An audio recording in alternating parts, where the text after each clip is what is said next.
All right, well, we're here with Rosalie Alspach, who wrote, directed, and stars in The Hostess, which is really just such a smart, it's such a good film and such a smart film.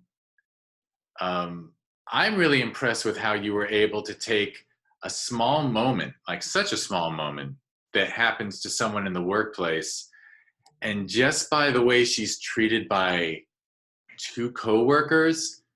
I mean, I don't mean to read too much into it as an allegory, but you're kind of showing how society treats women. All in that tiny moment in a restaurant restroom with a few of the employees. It's just it's just wonderfully done. So bravo. First of all, I know if we had the good fortune to have this festival in the theater like we always do, you would have had 40, 50 people in the theater telling you that this was really just a wonderfully well made film. Thank you. And of course, the obvious question is, what inspired you to make it, to write it? Yeah, so I did work in a restaurant. I think a lot of people in film have worked in restaurants at some point or another. And I did have a similar exchange with a customer over the phone. And I remember getting off the phone and being like, okay, we're in the middle of the dinner rush. I told the other hostesses who were working, I was like, I'm going to take 5 minutes and just go downstairs real quick. Yeah, I mean, you were sexually harassed while at work. Yeah, and it was very weird. And it was like, it was over the phone, so no one sees it. No one hears it. No one, it's really so much just your word against like literally no proof.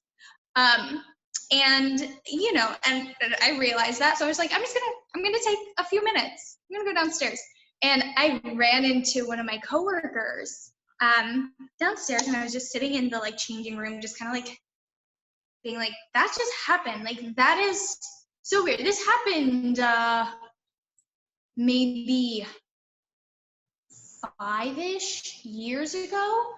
This was before like I'd heard of any of the like Louis C.K. nonsense.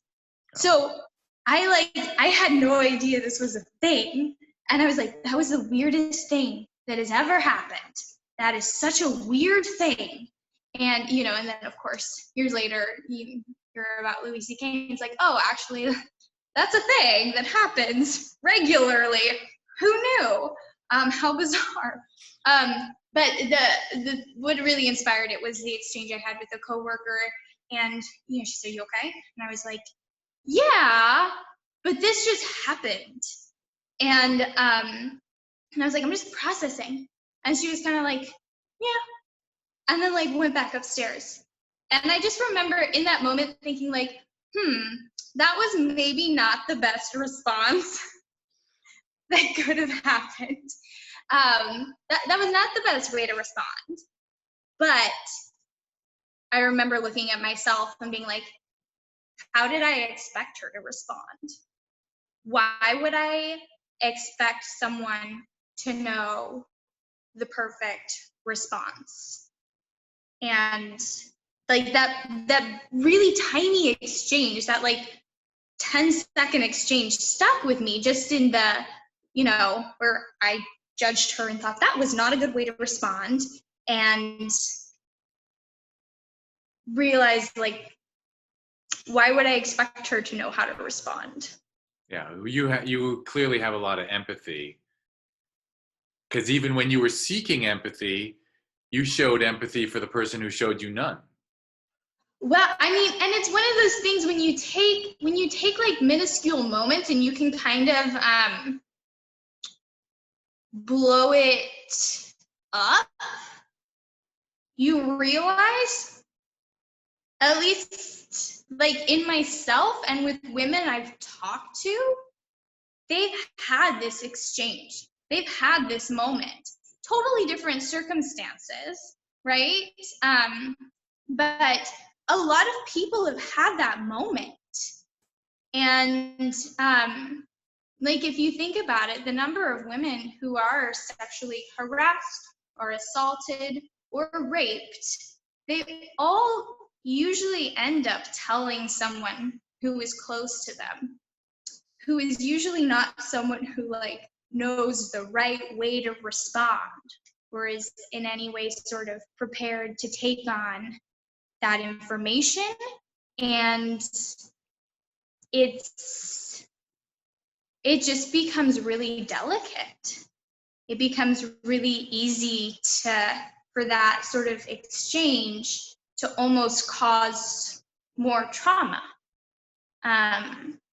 So it was just something like when I kind of I fixated a little bit on that moment, and then was able to be like, oh my gosh, like I've been on both sides of this situation like multiple times in my life now. And yeah, so did you decide you wanted to make a film and you thought of that moment, or you thought of that moment, decided you wanted to make a film about it? I thought of that moment and decided I wanted to make a film about it. I had just finished writing another project.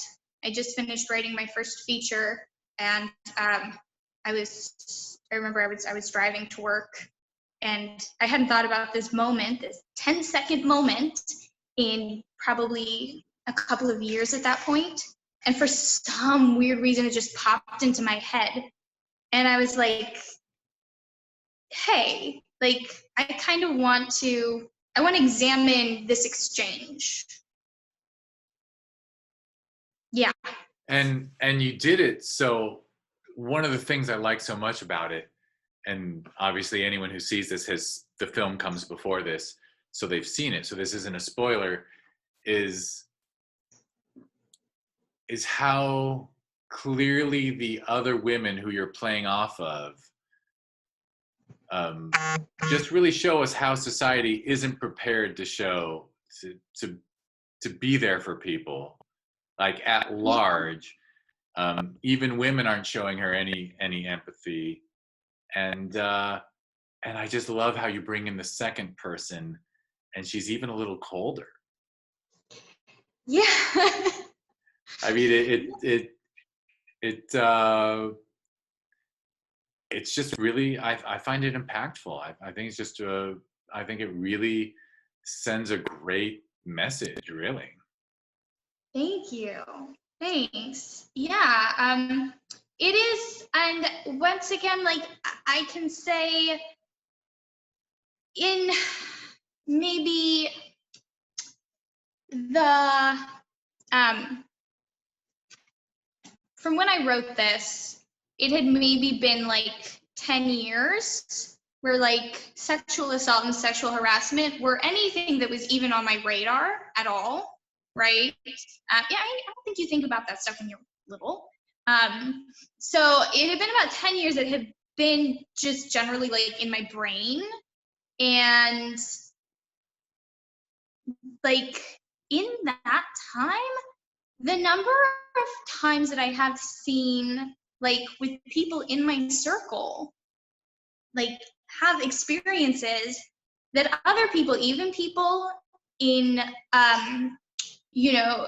like authority figures who are supposed to know how to deal with it, even in,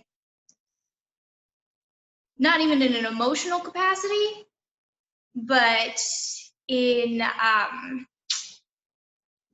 blanking on the word, but just, yeah, I mean, official, like in workplaces, there's supposed to be people of authority who can problem solve these things and address them. Yeah. Right. So even in that respect, like not even factoring in the emotional side, like that have not known how to deal with it. It's so surprising. It's just really surprising. And to top it off, you have both women she talks to tell her, just get back to work. Yeah. Just stop feeling feelings. Stop stop living your life and put the dinner rush ahead of the fact that someone just harassed you, which is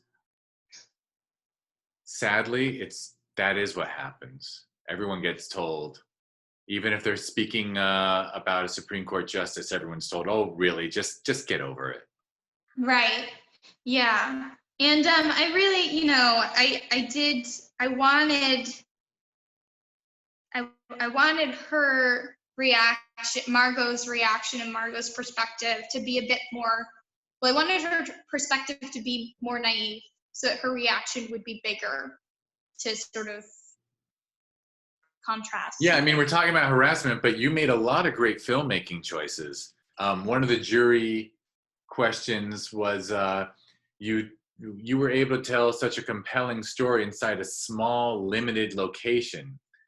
What motivated you to choose to have just one spot, and how do you feel about that? Well, I mean, it kind of goes back to that like one sort of moment, that exchange that I fixated on and made. Fixated sounds like a negative thing. It was something that really intrigued me.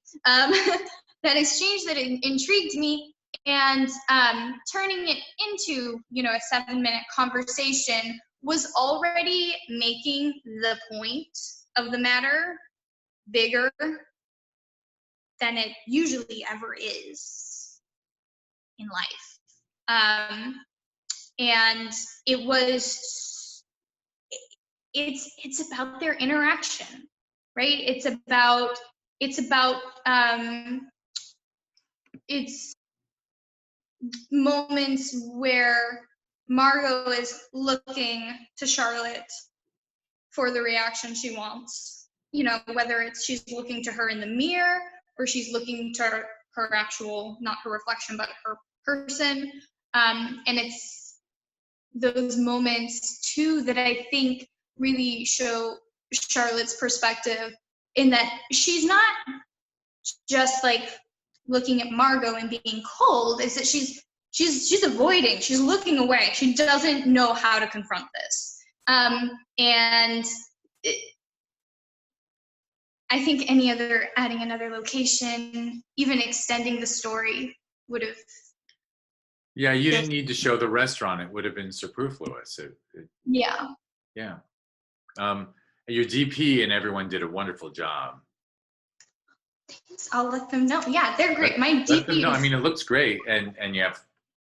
It's good. The other question from a jury member is did you have? Was there something you wanted each actress to represent in the story?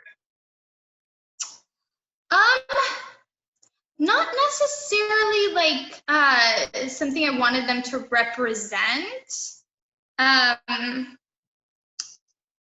Yeah, I mean, to me, they were not really representation, but more just I don't know, honest people that I found in the workplace. Yeah. My question was, did your actors, the other two actors besides yourself, did they feel a little? Was it rough for them to treat you that way? To treat your character that way? No. So when you said cut, they didn't turn to you and go, "Oh my God, I'm so sorry. I'm being so cool." I don't think so, but honestly, I don't remember. It was quite a shoot, just sort of like wearing different hats. But yeah, no, they were great. I don't think it was so much back and forth of like in character, out of character. I don't think there was much concern about treating me a certain way. So you were all just professionals on the set. we were just so professional. Just so Excellent. professional. Were they friends of yours? Did you get the opportunity to cast some friends? Yes, I did, which was great. Yeah, Bree, I have known for years, and we've done other projects together. And so I knew we already had really good on-screen chemistry, and also that she takes direction really well. which was important to me. And yeah, Tristyn, I had done a project with just this summer, last summer. And yeah, we both wanted to work together again, and she was game to do it. So Excellent. Well, I'm sorry to say it's been 15 minutes, and you know, it'd be lovely to talk even further about the film. I know if we were at the theater, besides all the congratulatory sort of comments, I'm sure people would pull you aside as you've stepped out on the sidewalk in front of the theater and say, you know, what's happened to me, and watching your film, you know, like you would, I think you would get a lot of appreciation from a live audience. So thank you. I just wish there wasn't a global pandemic that kept us from having 50, 60 people in a theater to watch this, but they'll see it, and we'll put it up, and you'll be, hopefully there will be a way through social media or something that we can get you some more feedback than just me. Well, thank you so much, and thank you so much for doing this and making this available online and doing the Q&As. Like, I think all the filmmakers really appreciate it. Well, I thank you. Thank you for the compliment. For us, for our festivals, the Q&As, the discussing the films and enjoying the medium is as important as showing it. We're not a festival that shows 80 minutes and then has everyone stand up, wave to the crowd, and walk out. We'll show half an hour of films, then talk about them for an hour. So nice. I just look forward to doing that again soon. Yes. All right. Well, thank you so much, and thank you for making such a great film and submitting it. Well, thank you for having me. And I look forward to people seeing it. And the next Zoom mixer we have, where the filmmakers are talking to each other, hopefully you'll get to talk to some of the filmmakers who've seen your film at that point. Yeah. All right. Thank you so much, Rosalie. Thank you. All right. Bye. Bye.